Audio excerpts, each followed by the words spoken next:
এখানে তো কোনো চেয়ার টেয়ার দেখছি না, কোথায় বসবো স্যার? বেশ, তাহলে দাঁড়িয়েই থাকুন। আপনার নাম? স্যার আমার নাম পট্টাই কুমার নান্ডুয়া। আর স্যার আমাকে আপনি আপনি বলতে হবে না, তুমি বললেই হবে। আচ্ছা, তা তুমি কত দূর পর্যন্ত পড়াশোনা করেছো? স্যার বহু দূর পর্যন্ত পড়াশোনা করেছি, বহুদূর। বহুদূর মানে কত দূর শুনি? স্যার বহুদূর মানে সেই বহুদূর। আরে সেটা কত দূর ভালো করে বলো। স্যার আমি যখন প্রাইমারি স্কুলে পড়তাম তখন স্কুলটা আমার বাড়ি থেকে 3 কিলোমিটার দূরে ছিল। তারপরে যখন হাই স্কুলে উঠলাম তখন হাই স্কুলটা আমাদের বাড়ি থেকে 7 কিলোমিটার দূরে ছিল। আর যখন কলেজে পড়লাম তখন কলেজটা আমাদের বাড়ি থেকে 20 কিলোমিটার দূরে ছিল। তাহলে এবার বুঝতে পারছেন তো আমি কত দূর পর্যন্ত পড়াশোনা করেছি। সকালে কলেজে যেতাম আর বিকেলে কলেজে পৌঁছাতাম। অনেক দূর পর্যন্ত পড়াশোনা করেছি, অনেক দূর। বাহ, সত্যিই তো তুমি অনেক দূর পর্যন্ত পড়াশোনা করেছে তো। বেশ, তোমাকে এবার আমি কিছু প্রশ্ন ধরি, যদি তার রাইট অ্যান্সার দিতে পারো তাহলেই তোমার চাকরিটা একদম পাকা। তাড়াতাড়ি করুন স্যার, চাকরি করার জন্য আমি একদম এক্সাইটেড হয়ে আছি। বলো তো সাইকেলের কটা চাকা থাকে? স্যার বাইসাইকেলের নাকি মোটরসাইকেলের? বাইসাইকেলের। লেডিস বাইসাইকেলের নাকি জেন্টস বাইসাইকেলের?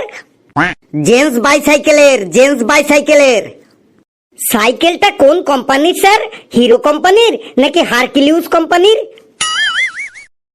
আচ্ছা মুশকিল তো, হারকিউলিস কোম্পানির। সাইকেলটা কি কালারের স্যার? লাল, নীল নাকি হলুদ কালারের? নীল কালারের। স্যার দুটো চাকা থাকে, দুটো?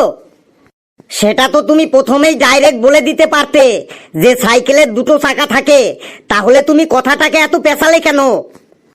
স্যার পেঁচিয়ে কথা বলা এটা আমাদের 7 পুরুষের অভ্যাস স্যার। ঠিক আছে, এবার বলো গরু আমাদের কি দেয়? স্যার গরু আমাদের গুঁতো দেয়। বলো কি গরু আমাদের শুধু গুঁতো দেয়? হ্যাঁ স্যার, গরু আমাদের শুধু গুঁতোই দেয়। কেন, গরু আমাদের দুধও তো দেয়। কে বললো স্যার গরু আমাদের দুধ দেয়? কেন, আমরা যে সবাই গরুর দুধ খাই, ওটাই তো গরু আমাদের দেয় বলে খাই। স্যার ভুলভাল বকছেন কেন? গরু আমাদের কখনো দুধ দেয়?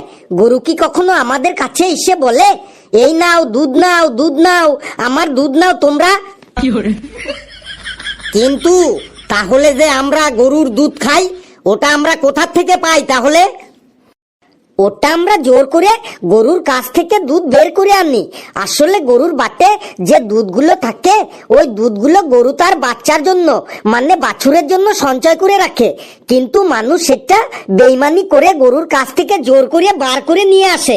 ওই দুধগুলো বাছুরের খাবার কথা, কিন্তু সেটা জোর করে আমরা খেয়ে ফেলি। তাই গরুতে কখনো আমাদের দুধ দেয় না, আমরাই গরুর কাছ থেকে দুধ ছিনিয়ে নিয়ে আসি। এবার বুঝলেন তো স্যার? বুঝেছি, তুমি তো দেখছি একটা মহাজ্ঞানী মানুষ। জ্ঞানের আর কি দেখেছেন, আপনি প্রশ্ন করে যান। এবারই লাস্ট কোশ্চেন, বলো তো এরোপ্লেন আকাশ দিয়ে যায় কেন? এটাও আপনি জানেন না? পুলিশকে ফাইন দেওয়ার ভয়ে এরোপ্লেন আকাশ দিয়ে যায়। পুলিশকে ফাইন দেওয়ার ভয়ে এরোপ্লেন আকাশ দিয়ে যায়, ব্যাপারটা তো বুঝলাম না।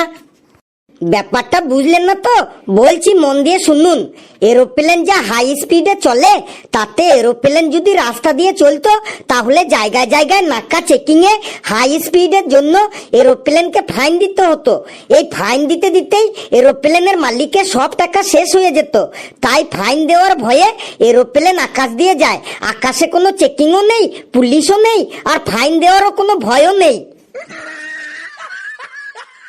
আচ্ছা, তোমার যা জেনারেল নলেজ দেখলাম, তাতে তোমার চাকরিটা একদম পাকা হয়ে গেল। সত্যি স্যার আমার চাকরিটা একদম পাক্কা? হ্যাঁ, তুমি আজকে থেকেই ডিউটিতে লেগে পড়ো।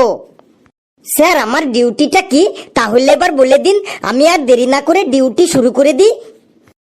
শোনো, মন দিয়ে শোনো, তোমার ডিউটিটা আমি বলে দিচ্ছি।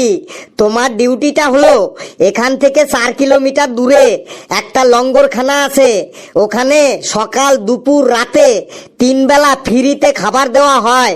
তুমি এক কাজ করবে, তুমি ডেইলি কেটলি নিয়ে 3 বেলা ওই লঙ্গরখানায় যাবে, তারপর তুমি ওখানে নিজে পেট ভরে খাবার খাবে, আর আমার জন্য কেটলিতে করে খাবার নিয়ে আসবে, আর রাতে আমার সাথে এই ঘরে ঘুমাবে।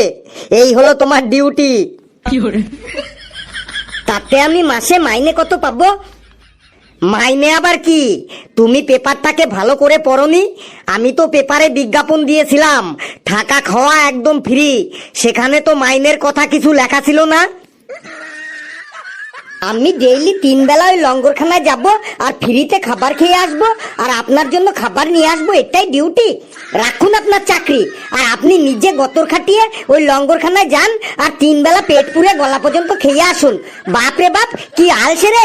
বাড়িটার নাম মল্লস্য ভবন ঢাকাটা একদম কেন রেখেছে সেটা এখন আমি বুঝতে পারছি। এই ভাই, এই আরেকবার ভেবে দেখ, এত সুন্দর চাকরি ছাড়তে নেই, থাকা খাওয়া একদম ফ্রি। আর একটা কথা বললে আপনার দাঁত একদম ভেঙে দেবো, চুপচাপ বসে থাকুন। বন্ধুরা, ভিডিওটা কেমন লাগলো আপনারা কমেন্টসে জানাবেন, আর ভিডিওটাকে লাইক করবেন, যত পারেন শেয়ার করবেন, আর চ্যানেলটাকে একটু সাবস্ক্রাইব করবেন, আর সকলে প্রাণ খুলে হাসবেন। আর করবেন নাকি চাকরি, থাকা খাওয়া একদম ফ্রি।